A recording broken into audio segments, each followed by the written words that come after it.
While Last Tango in Paris's place in film history is undoubtedly secure, the justification for that status is not quite as certain. While the film has memorable patches, they are not so remarkable or unique that they alone assure its reputation.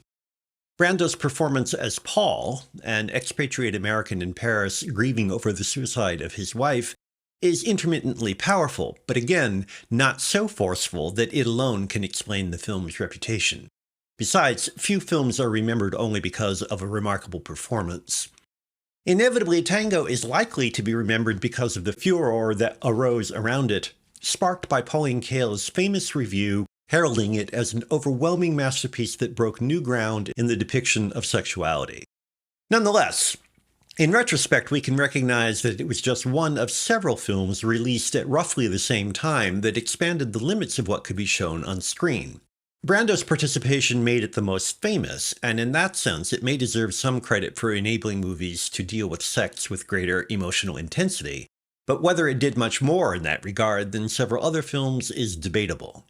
There simply was just so much publicity around Tango that anyone claiming to care about film was expected to have an opinion on it. You didn't have to like it, but you did have to acknowledge its significance.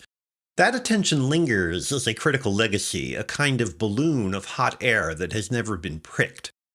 Viewed dispassionately, the film is very uneven and at times downright bad. The most egregious moments are the irritating, pointless scenes between Brando's sex partner Jean, Maria Schneider, and her fiancé Tom, Jean-Pierre Léaud. Sub-Godardian doodles, they feel more idiotic with each viewing. Brando's scenes with Marcel, Massimo Girotti, his dead wife's lover, are differently mannered and obtuse. They succeed, barely, only because Brando and Girotti punch through Bertolucci's attitudinizing to give their interactions some emotional truth. The film certainly cemented Bertolucci's reputation as the most important Italian director of his generation.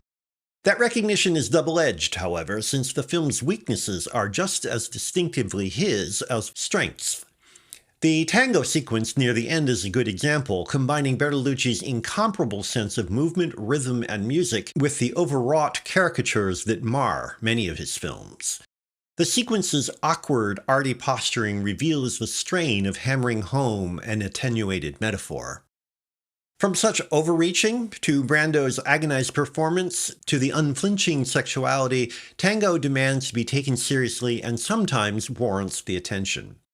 The results are always unstable, but to grant achievement on mixed evidence is not exactly rewarding good intentions over poor realization, for there is much of value in the film. To be overpowered by Tango, however, requires either a predisposition to it or a heavy dose of wishful thinking. The bad doesn't exactly cancel the good, but the virtues don't override the flaws either.